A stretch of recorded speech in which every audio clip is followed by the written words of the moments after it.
This is Inside Troy Athletics, a look at what's going on and what's coming up for Troy University's Trojans. Now, here's your host for Inside Troy Athletics, Jonathan Sellers. Hello, welcome to Inside Troy Athletics. I'm your host, Jonathan Sellers, and I'm joined today by the Director of Athletics for Troy University, and that's Jeremy McLean. And Jeremy, it's been a couple of weeks since you've been here, but thank you for joining us back here. Yeah, I always enjoy it. Well, I know it was an exciting weekend at Troy last weekend. A lot of events going on, including the Hall of Fame event, which I got to see some of it on TV that they were covering on local news stations. It looked like a big crowd, looked like a great event. It really was. It was a great Saturday for us. Like you said, the Hall of Fame banquet, always one of the best events I think we do during the year. Trojan Arena is such a great setting for the event. For those people who haven't seen it or been to it, you need to experience that at least once because it is a great event. And had a great group of inductees going in. Good time had by all, and like I said, just all in all, a really good event and a lot of fun. Well, I know T-Day was also on Saturday, and I've been going to T-Days for several years now, over 10 years now. That was by far the biggest crowd I've seen at one of those. A great atmosphere, and I love what Coach Brown said. He wants to make everything about competition, and we saw some of that at the end with the competitions they had. Yeah, it was a lot of fun. Like you said, great day. I do think I had one of our employees who's been here for 30 years tell us that that was the best crowd he had ever seen, and so that means a lot. The weather was great, obviously a beautiful day, and what you saw, I think, competitively was what Coach Brown tries to do every day in practice. That's how they start practice every day, with some type of competition, and so you saw that during the scrimmage, and a lot of big plays made during the scrimmage. Really fun to see in that regard. A couple of young quarterbacks out there making plays and running backs as well. So that was fun. Everyone stayed healthy, which is a big piece of the puzzle, obviously, anytime you're trying to finish up spring. So it was a really good day. People had a great time. We heard positive feedback from a lot of people. Just a great way to finish the spring as you really try to carry that momentum into the summer. And then obviously getting ready for football season. Now, are you going to be helping cook the steaks or the hot dogs, or is that all up to Coach Brown? I haven't been drafted yet, but I'll jump in there if they need some help. Now, I know still a lot going on with softball. They had a big weekend. Lost the first two on Friday, but came back out Saturday with a big win. 2 grand slams in the victory, and that's always an exciting day. Yeah, bounced back really nice. They had 2 tough losses on Friday. Played the doubleheader on Friday and won in extra innings, and then a 1 or 2 run game in the other one. Just 2 games that really were right there. 1 hit, 1 play away from winning both of those games, and so really excited that the team bounced back the way they did on Saturday, and had a really good crowd out there too. Had an Easter egg hunt after the game for the little ones, and a beautiful day again. So had a great crowd, and anytime you get a great crowd like that out, you hope that you play well, right. And the team definitely held up their end of the bargain there. And they'll be playing this week. It'll be on Tuesday, so air after the game that takes place. But they're going to be playing Florida State, number 1 team in the country. Yeah. That's an exciting opportunity, a chance for a big upset in softball. And I know scheduling is a big part of your job and a lot of the coaches, but also a difficult part because a lot of teams don't want to come to these places and play. So how do they get that opportunity, and how are you trying to get other teams to come? Sometimes there's a lot of circumstances that go into that, and it depends on the sport. Sometimes softball and baseball, you have a better opportunity of getting some of those home games just because you play so many games. There's so many games that have to be put on the schedule. A little tougher in basketball and football, for example.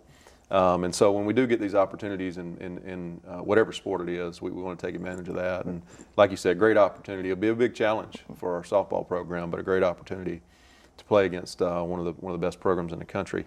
Of course, we don't know when we schedule them they're going to be ranked number 1. Right. We know they're traditionally very strong, but there's a lot that goes into it, I think. But you want to balance finding that home schedule where you can bring really good programs in, and also balancing what up against your conference schedule and being able to have a slate of games that you can be successful in yet be challenged. Right. Now I know baseball was on the road at Georgia State over the weekend. Again, a couple of tough losses, but came back on Saturday, got a good victory, and then they'll also be home this week for Tuesday, be on the road on Wednesday, but then back home this weekend. Yeah, correct. Tough weekend. Baseball, I know those guys feel a little kind of snake bit right now. Right. They just it really has not bounced their way. A lot of games have been really close throughout the year that seems very few of them have gone our way. So hopefully with the bounce back win on Saturday to finish up that series. That gives them a little momentum going into the midweek games, as you mentioned, two in-state rivals this week with UAB and Jacksonville State. And then a big conference weekend against Texas State here at home. Texas State's playing really well. Chance for us to kind of get our feet back under us in conference play and start gaining some ground. So big opportunity. Hope our folks come out and support the team and help them get on track there in conference play. Now I know we've got a few teams that or one team in competition in the Sun Belt tournament, and that's the women's golf team. The men will be starting that next week, and then tennis will be doing that this week. And a lot of teams getting ready for that time of the year. But can you preview those for us? Yeah, it's big, like you said, it's that time of year. Obviously, our women's golf team is competing right now here early in the week and have a shot at after we're about halfway through that tournament right now, and a shot to win that thing and to win another conference championship. So excited about that. The men start next week, and then tennis this weekend. Obviously, tough matchups in tennis. So we've matched up with Coastal Carolina in both of those tennis tournaments, and they're going to be pretty good. But a great opportunity for us. I think we're ranked a 4 seed and a 5 seed on the men's and women's side, respectively, and just a great opportunity for us to compete and get ourselves in a position again to win a championship. Now I know not a lot of events on the horizon. We do have home games for baseball and softball, but other than that, not a lot going on here locally. We do have the Sun Belt Conference tournament in softball coming Correct. up, and that'll be in May. What else do we have going on? That's the biggest thing on the horizon right now. Anytime you host a conference tournament, you want to do it right, and we obviously are going to make every effort to show great Southern hospitality and make our teams feel welcome here in Troy, and so that's the biggest thing on the horizon right now. We're obviously finishing up our regular season play with softball and baseball, a couple more home weekends. But as we move into May, things slow down from a home event standpoint. So the next 3 weeks or so, a great opportunity for us to finish strong in several sports. Now, one thing I do want to talk about is basically our weekly update on the North End Zone project. It looks like things are starting to change a little bit, seeing a new level start to go up. And so what's the news over there? Yeah, things are on track, which is always good to be able to say. I think what you'll see is the basement area, the foundation piece of that completed, and we'll start seeing the first floor, the ground level of the first floor being laid, which means it won't be long before steel starts coming up out of the ground, which will be fun for everybody. Right. That's always that phase of a project that really gets exciting when you start seeing it start taking shape and come together. So we're on track. We're every day making progress. Excited about where we're at. All right. Well, thank you for joining us. Thanks, John. Stay tuned for more coming up on Inside Troy Athletics.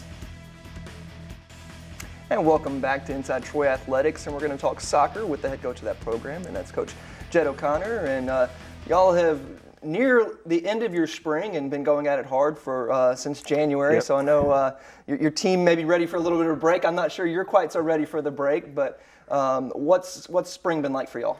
It's been great. I think the biggest thing we've been doing is making sure that we're getting them a little bit fitter, a little bit more athletic in the weight room, and just get them more prepared for August. It's going to be a challenging season with some of the games that we're playing, so we want them to be as healthy and strong as possible. Now, I know you've got the chance to compete against several different schools through the spring, got the chance to see against some top competition and then maybe some lower competition. What have you got to see out of your team in those games? I think the biggest thing that we were able to see is how they reacted to different situations. We deliberately played players in different positions, sometimes without telling them, just so as that we could see how they would react in a stressful situation. Overall, it's been quite productive. There's been players who we felt initially might have been set for one particular position, but now we've been able to see over the course of the different games and training sessions that they may be in a completely different position, which may be more suited to them. So it's been productive. Now, I know your team will wrap up things in the next week, but that doesn't mean they'll be done. They'll still have weights and everything. When will that begin for them, and do they get any kind of break, or will y'all just go all summer long? No, we will finish, I believe, next Thursday, based on our exam schedule. Mm-hmm. And then over the course of summer, we're busy already putting them on different summer teams where they can play and compete and also get to lift and still maintain their fitness level so that they can be ready for August. But they do need a little bit of downtime, so maybe early May and then late July they'll be able to taper a little bit and just rest the bodies, because obviously from August 1 right the way through it's going to be challenging. So your team will be back August 1, ready to hit the field. I know you'll have several incoming players. Yep. How many players do you have coming in, and what are you looking out of them? We've currently got 6 who are signed, sealed and delivered. We're now still working on others, and we'll be working all the way until July 31st for them. And then it's just a case of making sure that they understand how challenging it is coming into college straight away, having classes, having to train and play and lift and so on. That's going to be the biggest issue that I think that we face for them, but we're certainly excited to have them come in. Now, I know schedule has not been announced yet, but maybe still in the works a little bit. How is that going? Still a moving part as we speak. Obviously, the conference games are all set. We're still trying to finalise 2 to 3 more dates, okay. But from what I see, we're relatively close with that. So we're maybe over the next week or so, we should be able to announce the full schedule for the season. And that should start towards the end of August? Yeah, I think at the minute, our first pre-season game is August the 11th. Okay. Down at South Florida, okay. Which will be a little bit of a homecoming for me. Right. But then from there, we go all the way through until late October, and then conference tournament, and hopefully even further after that date. All right, Coach. Well, good luck in the upcoming season. We'll talk to you before that begins, and looking forward to it. Thanks very much. All right, stay tuned for more coming up on Inside Troy Athletics. And welcome back to Inside Troy Athletics, and we're here with Coach Mark Davis of the track and field program. And Coach, what's your team been up to recently? Whole lot of traveling, there's a whole lot of running, but we're just down at South Alabama this past weekend. Okay. We rested a lot of kids, but took a lot of kids down there as well. We have a roster of 96, and I think we still ended up taking like 50 or 60 kids down. So it went well though. We ran well, some kids stepped up and did some good things, so we were excited about that. Now, I know you're getting down to meet time, the championship meet of the Sun Belt Tournament. Still a couple of weeks left, though. You'll be going to Auburn this coming up weekend, and then the Penn Relays the following weekend. I know those are kind of big steps for these athletes and big opportunities for them to start qualifying. Absolutely. What are you looking forward to out of those next 2 meets? I'm just looking for some good competitions in the events we're putting them in. Some kids are going to run some off events because I'm still trying to rest and get them ready for a championship meet. This week, some people are going to, like I said, they're going to run some off events. We're also giving some people the opportunity to still qualify for the Sun Belt Championship and just be able to get to the championships and get that experience. Next week, we're just taking a select group of kids up there and just trying to compete and do really well. I mean, that's a national caliber meet, as will Auburn. Okay. But we're just, we're flying up there. We're just taking the steps to be a very, very good program and put us up against the best in the country. Now, I know the Auburn Relays, what kind of competition will they see there? They're going to see some national competition. You'll still see Mississippi State. You'll see Auburn, obviously. You'll see Alabama. I know some of the Ivy League schools are coming down, too, that has some very good teams. So it'll be a fun competition for them. At this point, by this point in the season, I've taken them to enough places where they've seen some big-time competition. It really shouldn't faze them. But we'll see. Things happen sometimes. So. But then the Penn Relays is a whole nother level. Right. I know you've taken some teams there in the past few years. Is this the biggest group you'll have taken there? It's definitely the biggest group we've taken. It's the best group we've taken so far. I think we're a much deeper team than we were when I got here, and we're able to field more competitive relays once we get up. And we have some kids in some open events as well. A lot of open events, actually, more so than what we've had in the past too. So it'll be fun. And everybody that's going is seated very well in their respective events, so I think we'll do pretty well. And I know, as I said, it's a big event. A lot of times it's on TV. It's a whole different event than what they're used to. Are you expecting any butterflies from that one, or you just hope they can go out there and compete? Absolutely. I mean, on day one, they usually compete against, or compete in front of 15 to 20,000 people. Day two is about 30,000 people, and on day three, it's like 50 to 60,000 people. Wow. So it is a different type of atmosphere, and it's not just college. There's a lot of high caliber high school teams, a lot of Jamaican teams, a lot of professional teams that will be there. So, I mean, we get a chance to run and see a lot of different things, and it's a very, very good experience for a track and field athlete to go through. Sounds not only that they get to be an athlete there, they can also be a fan somewhat there. Absolutely. All right, Coach. Well, thank you for joining us, and good luck over the next couple of weeks. Thank you. Appreciate it. All right, stay tuned for more coming up on Inside Troy Athletics. And welcome back to our final segment here on Inside Troy Athletics, and we're here with an assistant football coach for the Trojans, and that's Coach Trey Dunbar. And Coach, welcome to our show. Hey, Jonathan, appreciate you having me. Now, I know you've been around here for quite a while, and you do a lot of different things. And I know maybe assistant football coach isn't your direct title, but you do a little bit of everything. What exactly do you do? Oh man, what we do is we split up. You know, we have 125 players on roster, so that gets to be a little overwhelming at times as far as monitoring their day-to-day lives and things they're doing. So myself and Jamal Smith, who's the director of player development, we just kind of split it up and monitor their academics and you know, whether they're going to weights and stuff like that, their breakfast, their nutrition. And then every now and then, you know, we need to get them right back on track. But we love on them too, and that's a big part of it. So when they do something right, we hug on them, and when they do something wrong, we correct that very, very quickly. You got to be a little tough on them sometimes. Sometimes you do, young men. Now, I know it's been a good spring, an exciting spring, especially coming off the big season last year, the 10-win season, the big bowl win. What's the energy been like over there? We've had good energy, you know. Everybody loves to win, and it's contagious, and it's been contagious around town, and you want to build off of that. So basically what we've done is we've had some early morning workouts where we've got some conditioning done, get back in shape, get back and play in shape. You know, there's a difference between walking around and being in shape and then being able to go out and compete and be in shape to play Division I football games and then to win Division I football games, which is obviously what we want to do. And, you know, after the success we've had last year, we want to do it at an even higher level. So you got to pay a little more to get a little more out. So that's what we're trying to do right now. Now, I know there's been a lot of competition this spring, and we've seen some different things, especially at quarterback. We haven't seen Brandon Silver's been practicing as much. He injured his hand, but we've got to see some of the younger quarterbacks step in and play pretty well. Especially at T-Day, we saw Caleb Barker and Sawyer Smith both come out and play well. What are your thoughts on them? You know, first off, you know, Brandon just had a little minor procedure, which we went ahead and got done just so he could go back and get his body ready to play for the season in the summer. But, you know, as much you never want to lose a player like Brandon Silvers.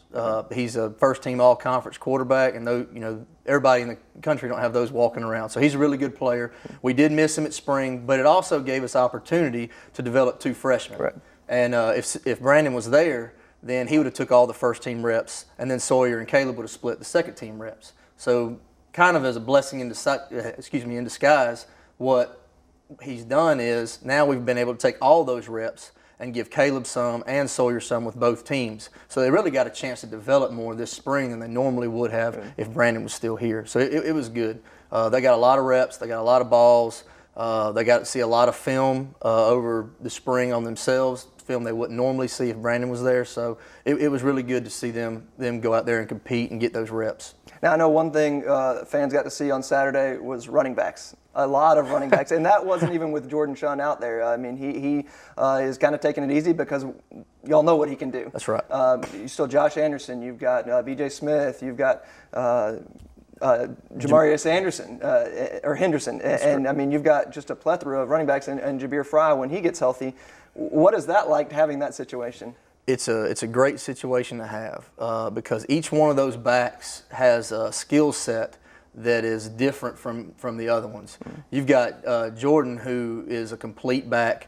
He's a little bit bigger. He's got the experience that you want to have at running back, being a senior. He's played a lot of college football games and played them well. I think everybody saw last year just how well he played. But then you get into the other dynamics. So you have Josh Anderson, who's a really, really big back. So in the fourth quarter, when everybody's a little tired, then you can take that big back and really start pounding on people, and especially in short yardage and goal line. He's done that through his whole career, and he's also a good blocker. So we have that ability at running back to have somebody that can block and pass protect, and if we want to get in two-back sets. This spring, I think everybody saw that we added Jamarius Henderson, who has the potential to be an explosive player for us. I think he had one 51-yard run in the spring game everybody saw. So he has that dynamic, and he catches the ball really well out of the backfield.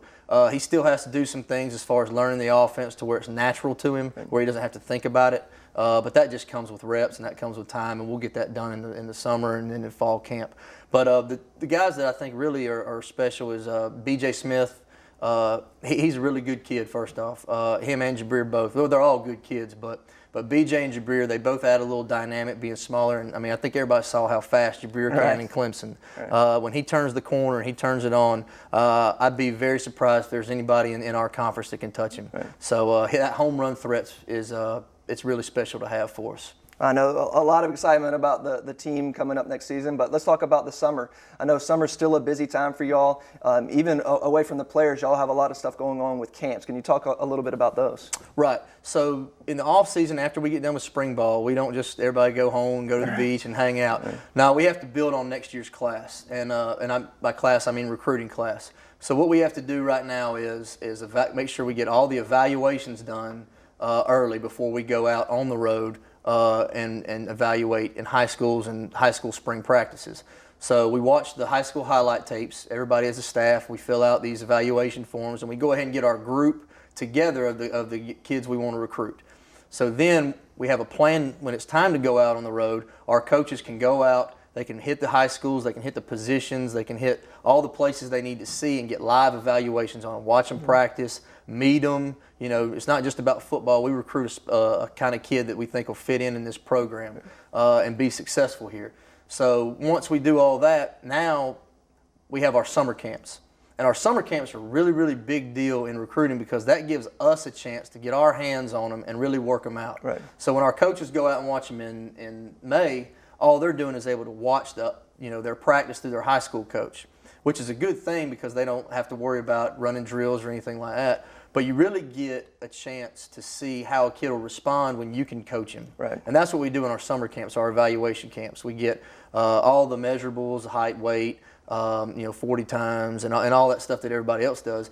But it's a really good thing because now the kid can get coached by his position coach, and the position coach can coach the kid. And it's kind of just see if it's a good pairing. It's Right. a good way for both the prospect and the coach to see if it's a good match because you're looking for a good fit. Right. There's a lot of good players in the country, but you really need to find the one that fits you because that's how you're going to be successful on a team. Is if they're happy, you're happy, everybody's working hard, then you have a chance to be special. So that's what we're trying to do with our summer camps. Is just trying to figure out through coaching them and seeing how they respond to us and seeing how we respond to them, whether or not that's a good fit and whether or not we need to continue the recruiting process or find somebody else. Now with the 10-win season last season, are y'all seeing a better caliber of prospects that are starting to be interested in Troy and these camps? Oh, absolutely. I think anytime you see success, people want to be a part of it. Everybody loves a winner, but the energy. We had a lot of fun winning. Right. You know, our stands were packed. Our students did a great job showing out. Every game they stayed long, and our fans stayed long, and they had great energy. And I mean, I don't know if you were at that Trojan Walk at the bowl game, but it was great. We had a great turnout. I mean, I think we took I don't remember how many buses we took to South Alabama for a road game, but that was incredible seeing the students show up. So you feed off that energy, and you got to think a 17, 18-year-old high school player that sees that kind of stuff wants to be a part of it. So our fans and our students are as much credit to our success last year as we are. They created an environment that made it fun to play in and fun to win in, and I tip my hat to them. They did a great job of that. All right, Trey. Well, I know exciting season looking forward to next year. I know all kicks off September 2nd, I believe, That's right. in Boise, Idaho. On the blue turf. So that would be exciting. And then first home game will be the very next weekend, September 9th, against Alabama State. So that'll be a packed crowd. for Sell that out one. the vet. All right. Well, thank you for joining us, and look forward to seeing you next season. Thanks for having me. All right. And join us again next week for more on Inside Troy Athletics.